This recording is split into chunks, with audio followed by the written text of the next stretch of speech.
নমস্কার, আমি হৈমন্তী দাস, সোনারপুর রূপনগরের অধিবাসী। তো আমার মেয়ে হৃদিকা দাস, খবরটা সোশ্যাল মিডিয়ার মাধ্যমে আপনারা অনেকেই হয়তো জানেন বা অনেকে হয়তো এখনও জেনে উঠতে পারেননি। ও এখন 1 বছর বয়স হয়ে গেল। ও এক বিরল মারণ ব্যাধিতে আক্রান্ত, যার নাম স্পাইনাল মাস্কুলার অ্যাট্রফি টাইপ 1। তো ওকে দেখতেই পাচ্ছেন আপনারা, এখানে দেখাও ওকে। ওকে দেখতেই পাচ্ছেন যে ও 1 বছর হয়ে গেছে, কিন্তু ওর এখনও দেখতে পাচ্ছেন ওর ঘাটটা সোজা হয়নি, উঠে বসতে পারে না। ওর তো আস্তে আস্তে উঠে দাঁড়ানোর কথা, সেগুলো কিছুই পারে না, শুধু এই মুখের হাসিটুকু ওর রয়েছে। তো ওর একটা ভ্যাকসিন যেটার মূল্য 16 কোটি টাকা। তো এখন হচ্ছে যে ট্যাক্স যদি ছাড়ও দেওয়া হয় তো সেটা 9 কোটি জোগাড় করতে পারলে ওর ভ্যাকসিনটা হয়ে যাবে। তো আমরা সোশ্যাল মিডিয়ার মাধ্যমে, সাধারণ মানুষের মাধ্যমে, বিভিন্ন সংস্থার মাধ্যমে আমরা 1 কোটি 6 লক্ষ কিছু টাকা এখনও পর্যন্ত জোগাড় করতে পেরেছি। তো দেখতেই পাচ্ছেন এই যে আমাদের স্ক্যানার, আমরা ইম্প্যাক্ট গুরু নামক এক অনলাইন এনজিওর মাধ্যমে ওর ক্রাউড ফান্ডিংটা করছি। তো আপনারা গুগলে গিয়ে সার্চ করলেও হৃদিকা দাস ইম্প্যাক্ট গুরু, সেখানেও আপনারা ওর লিঙ্ক, ওর স্ক্যানার, ওর সমস্ত কিছু ডিটেলস জানতে পারবেন। তো আমাদের বাড়ি সোনারপুর রূপনগর। তো আমার যারা যারা যোগাযোগ করতে চাইবেন, আমার ফোন নাম্বার 8777062393। এই নাম্বারে যোগাযোগ করলে আপনারা সমস্ত কিছু ডিটেলস সব কিছুই আপনারা জানতে পারবেন। তো ওর এখন 1 বছর বয়স। ওর যখন 4.5 মাস বয়স, তখন ওকে হঠাৎ করে দেখি ও পা তুলতে পারছে না, ও হাত তুলছে না। তখনই আমাদের একটু সন্দেহ হয়, তখনই আমরা ওকে ডাক্তারবাবুর কাছে নিয়ে যাই। তো আইসিএইচ ডাক্তার পিপি গিরি, প্রভাস প্রসূন গিরি, উনি আমাদের সোনারপুরে বসেন, ওখানে ওনার কাছে নিয়ে যাই।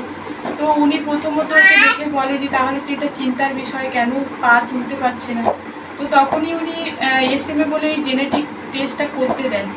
তো সেই টেস্ট অনুযায়ী আমরা তো বুঝতেই পারিনি যে কী অসুখ, কী ব্যাপার।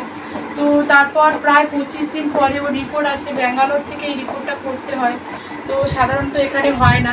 তো সেহেতু ওই রিপোর্টটা ওখান থেকেই হয়ে আসে, এবং সেই রিপোর্টটা আসার পরে জানতে পারি যে ও SMA টাইপ 1 নামক এক বিরল মারণ ব্যাধিতে আক্রান্ত।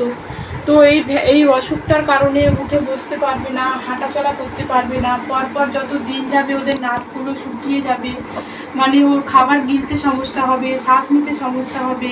তো যত দিন যাবে বলেছে যে ডাক্তারবাবু যে এদের ভবিষ্যৎ বলে তেমন কিছুই নেই, কিন্তু যদি একটা ভ্যাকসিন রয়েছে, যে ভ্যাকসিনটার নাম জলজেসমা, সেই ভ্যাকসিনটা যদি দিতে পারেন, তো সেই ভ্যাকসিনটার মূল্য তখন আমরা শুনেছি যে 16 কোটি টাকা।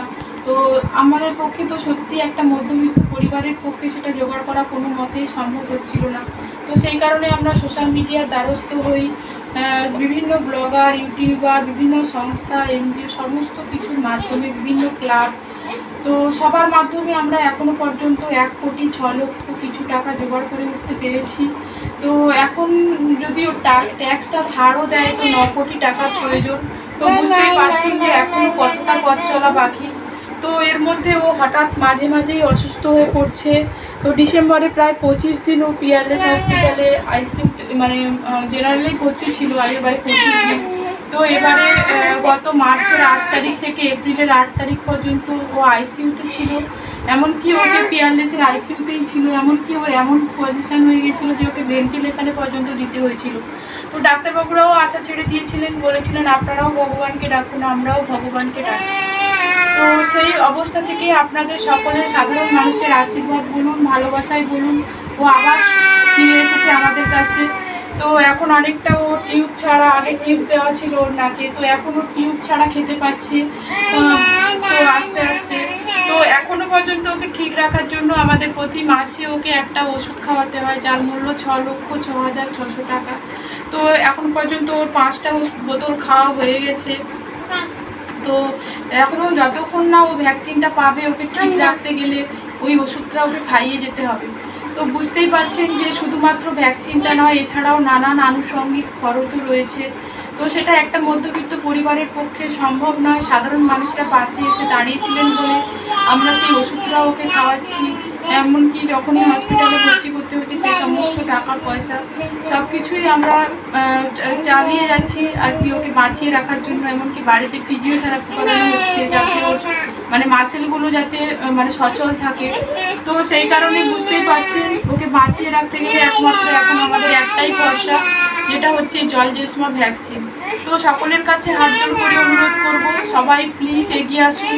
এবং এই যে স্ক্যানারটা দেখছেন, ইম্প্যাক্ট গুরুর স্ক্যানার, এখানে আপনারা স্ক্যান করুন এবং সেখানে লেখা থাকবে সাপোর্ট হৃদিকা ইম্প্যাক্ট গুরু।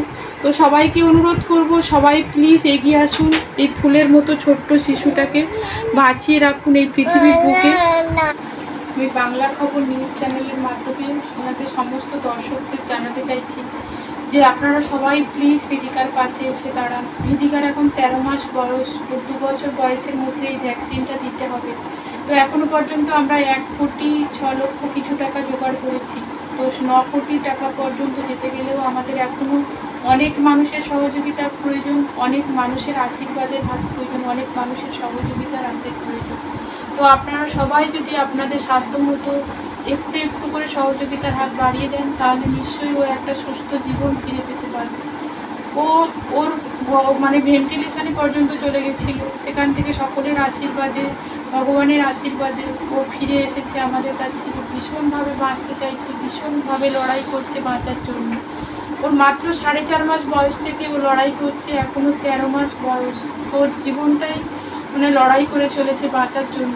তো আপনারা যদি আপনাদের সহযোগিতার হাত, আশীর্বাদের হাত ওর দিকে বাড়িয়ে দেন, তাহলে নিশ্চয়ই ও একটা সুস্থ জীবন ফিরে পেতে পারবে আর 5টা স্বাভাবিক বাচ্চার মতো হেসে খেলে বেড়াতে পারবে। তো সকলের কাছে অনুরোধ করব, সবাই সবার সাধ্য মতো সহযোগিতার হাত বাড়িয়ে দিন। আমরা সমস্ত জায়গায়ও চিকিৎসা মানে চেষ্টা করেছি, এমনকি দিল্লির এইমস, কল্যাণী এইমস, সব জায়গাতেই নিয়ে গেছি। তো এখনও পিয়ারলেসে ডক্টর সংযুক্তা দের আন্ডারেই চিকিৎসা চলছে। তো উনি মানে ওর চিকিৎসাটা করছে। তো সবাইকে অনুরোধ করব, আপনারা আপনাদের সাধ্য মতো সহযোগিতা করুন আর ওর পাশে এসে দাঁড়ান, আমাদের পাশে এসে দাঁড়ান, তাহলে আমরা সবাই মিলে এই অসম্য লড়াইটা জিততে পারব। তো হাতে আমাদের সময় কম, তো সবাইকে বলবো যার যতটুকু সাধ্য ততটুকু দিয়ে আমাদেরকে সাহায্য করুন, ওকে আশীর্বাদ করুন, ও যেন দীর্ঘ জীবন লাভ করতে পারে আর সুস্থ স্বাভাবিকভাবে পৃথিবীতে বেঁচে থাকতে পারে।